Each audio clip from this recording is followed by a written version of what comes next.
Israel's been going into Jenin on pretty heavy, regular basis for the past year.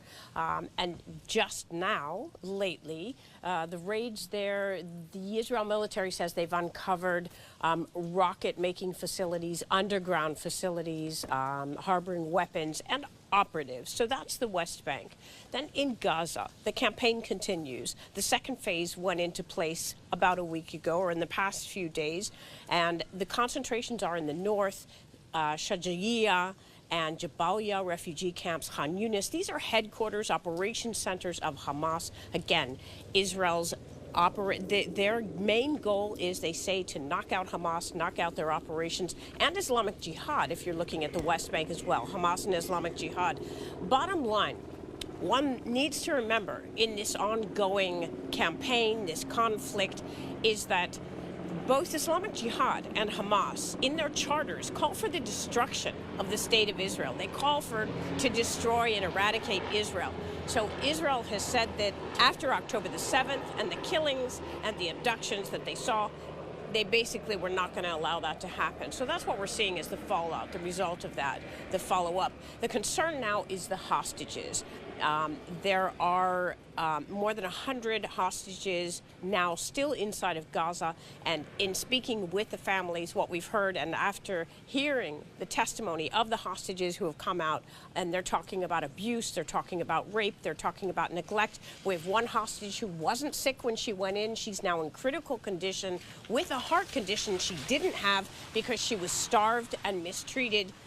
The concern of the families, and this is firsthand, in speaking with families, they are worried. They're saying time is running out and the hostages need to be brought out. There needs to be another deal to get them out. They're worried that as the clock ticks, so does chances for their loved ones to get out. And we also understand that the U.S. has announced a visa ban on dozens of extremist Israelis accused of violence in the occupied West Bank. And the same will apply to Palestinians accused of similar charges. What is Israel's reaction to this?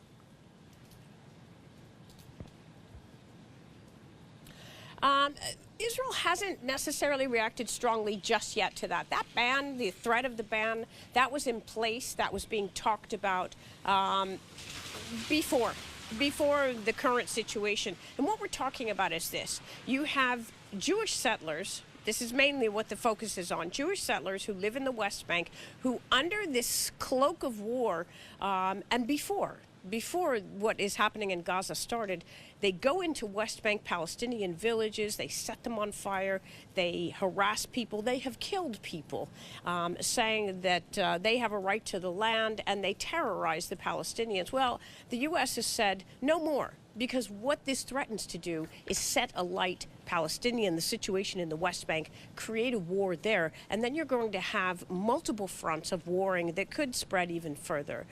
So the U.S. is saying to Israel, with those people, we're not sure how they're going to track them down, but they're going to be on a list, and they will not be allowed to enter the United States, those who terrorize on both sides, because you also have Palestinians who ram and open fire on people waiting at bus stops. They car ram them.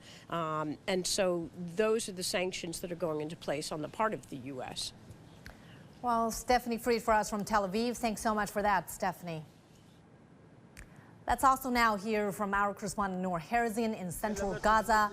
Well, Noor, how are people in Gaza responding to the evacuation order from Israeli forces?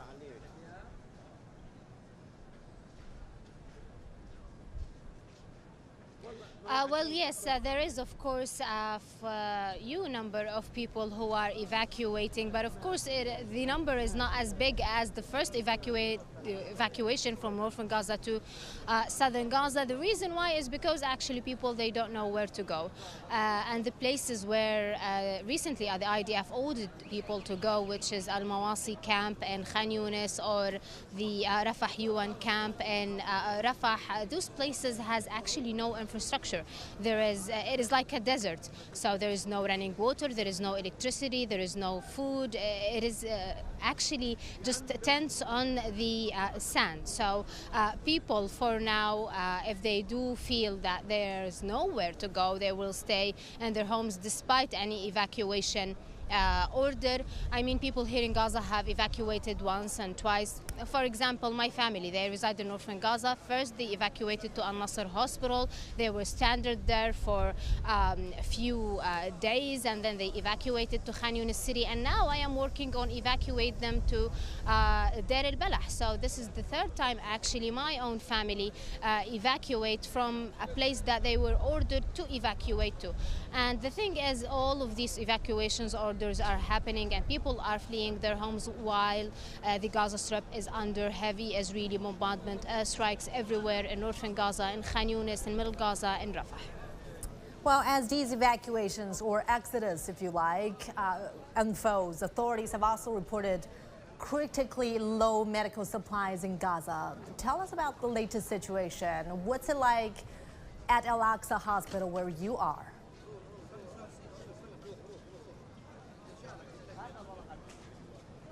Well, the situation in the hospital is deteriorating. I have evacuated here to the Shuhada Al-Aqsa Hospital for 45 days now, and I've seen how the situation is deteriorating. It is going from bad to worse, especially that the hospitals now became like a refugee camp for thousands of Palestinians. I mean, now in the backyard of the hospital, the Shuhada Al-Aqsa Hospital, you could count 100 and even more of tents, and people are residing there. So we have actually a refugee camp inside a hospital. Adding to this the fact of the lack of fuel and electricity, medicine, medical supplies. We've seen doctors operating on patients without any anesthesia. We've seen doctors suffering the lack of the basic things like needles, like bandages, stitches. At the same time, Doctors Without Borders, who are actually now working inside the Al-Aqsa Hospital, they have their own tent. They are helping the hospital with the big number of injuries. They issued a statement this morning and they said that the situation inside the Al-Aqsa Hospital, where I am standing right now, is dire in the light of the lack of fuel and medicine and medical supplies. Noor, thank you so much for that update from Central Gaza. And now let's get some more analysis, and we're joined by Mr. Teng Jianjun, Director of the Diplomacy Study Center at Hunan Normal University. Mr. Teng, thank you for joining us on our show. Israel has expanded its offensive in southern Gaza, maintaining its goal of wiping out Hamas. Is this a realistic goal, and what could this pursuit mean for both Israel and the Gaza Strip?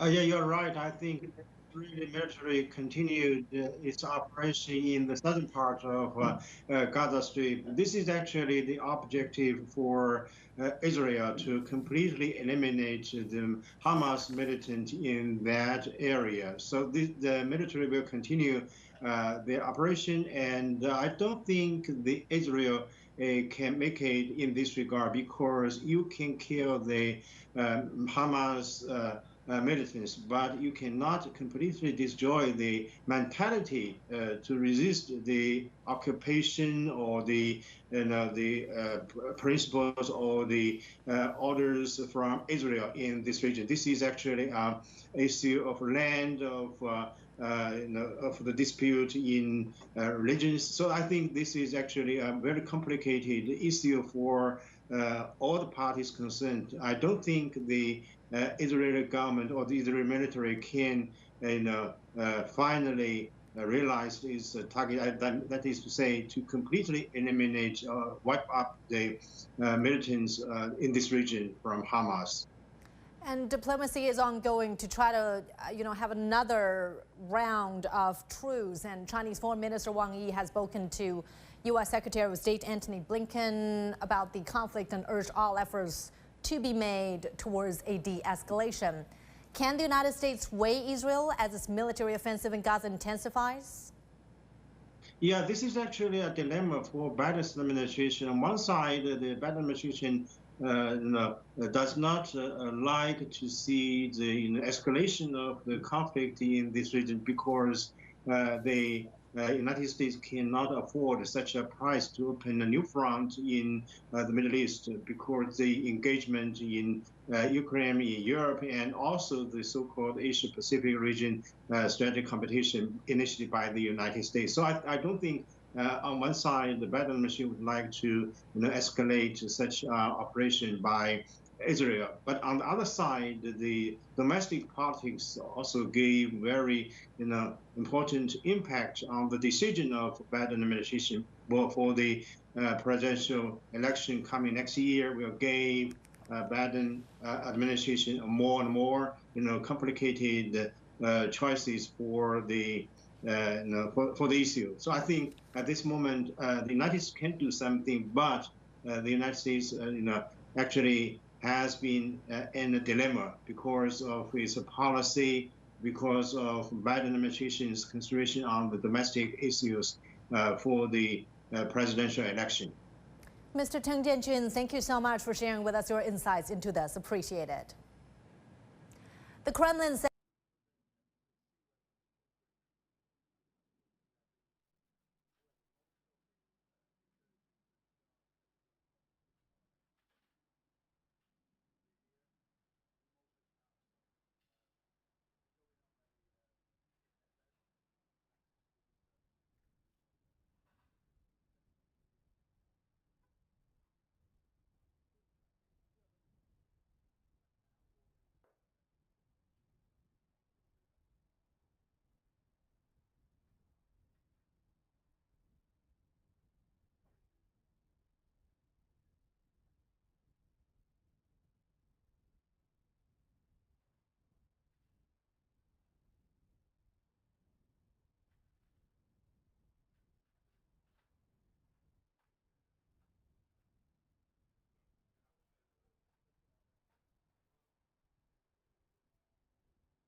the right way up. Yeah, hi. I'm James. Thank you so much for speaking to us. James. Nice to meet you. Well, we're in Sderot, so we're about as close as we can be to Gaza, and I'm speaking to you now from, I think, about 2 miles away from northern Gaza, and you are in Khan Yunis.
we are inside the Al-Aqsa Martyrs Hospital, which is located in Deir al-Balah.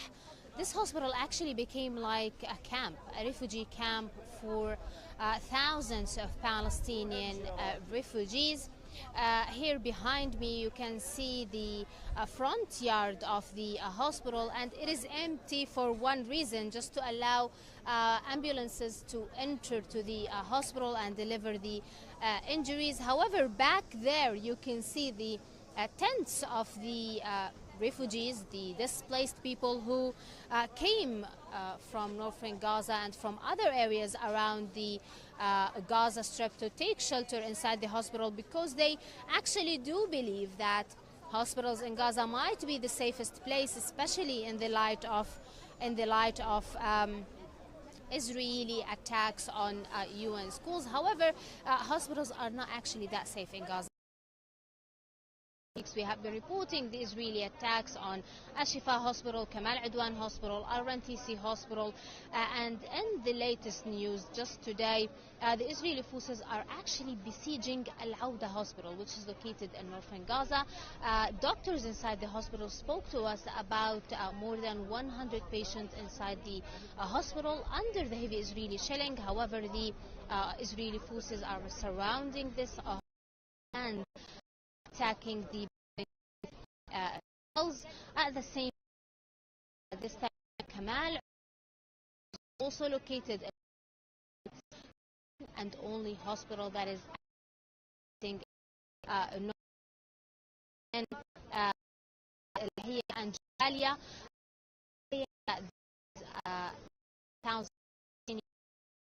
hospital. Israel continue being fired at the hospital. They also added that there is more than 1,000 dead body of Palestinians that were killed in Israeli airstrikes over the past days, and they cannot even go out to the yard of the Kamal Adwan Hospital to bury the bodies of these people. This is the same scenario as what happened in Ashifa Hospital in central Gaza 3 weeks ago, when the Israeli tanks surrounded the Ashifa Hospital and shelled at the Shifa Hospital, stopped doctors from burying the bodies of those killed, even though that the doctors and the medical teams inside the hospital proposed that they want to bury the bodies of those killed inside the hospital, in the yards of the hospital. However, the Israeli forces refused, and when the Israeli forces actually stormed into Ashifa Hospital, they took a number of the bodies of the Palestinians that were inside the hospital. So this scenario apparently is happening again in Kamal Adwan Hospital in northern Gaza. Let me show you something else also that is happening here in the Shuhada Al-Aqsa Hospital. First, let me mention that Shuhada Al-Aqsa Hospital is located in Deir al-Balah in middle Gaza. It used to serve the people of Deir al-Balah because there were other hospitals in the surrounding cities like Al-Burej refugee camp, Al-Nusayrat camp, and also Al-Maghazi refugee camp. However, now this hospital, this is the one and only hospital that is now serving all of the people in middle Gaza, in all of these refugee camps, and also here in the city of Deir al-Balah. I want to show you something on my left hand.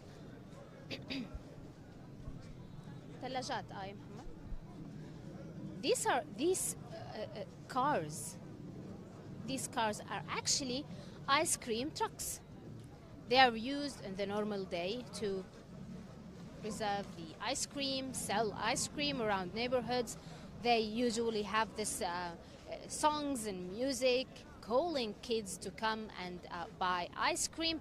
However, now these ice cream trucks are being used to put the bodies of those who were killed, and the reason why is because of the big number of people that are being killed every day here in middle Gaza. The hospital do not anymore have any capacity to put the bodies of those killed in the rooms of the dead bodies. So now they brought these trucks in order to use them to preserve the bodies of those killed, especially if they actually no one actually recognized them, or they are named as unknown because many injuries actually and people that were killed arrived to the hospital without any identification, and no one of their families are there or with them, or they don't know, so they keep them inside these trucks for hours, maybe sometimes days.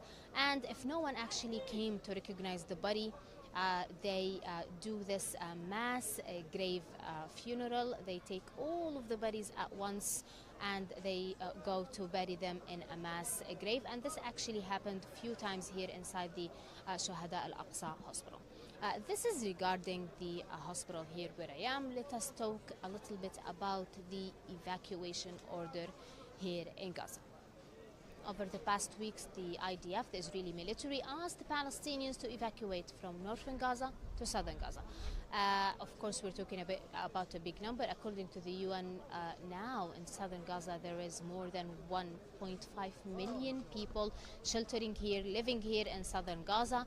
However, after the latest humanitarian truce agreement expired, now the Israeli forces are intensifying their attacks on southern Gaza.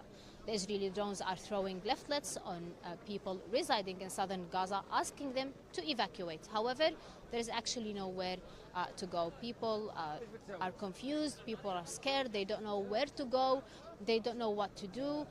For actually some of them, they are staying in their homes despite of the heavy Israeli shelling, because they said we could be killed or we could stay alive, but we have no other where to go. So we're staying in our homes or in our shelters. The area that the IDF asked Palestinians to evacuate to, which is Al-Mawasi refugee camp and also the UN refugee camp in southern Rafah, they are such small places. It is impossible to squeeze that number of people, more than 1.5 million people in those areas. It is just impossible. It could not happen.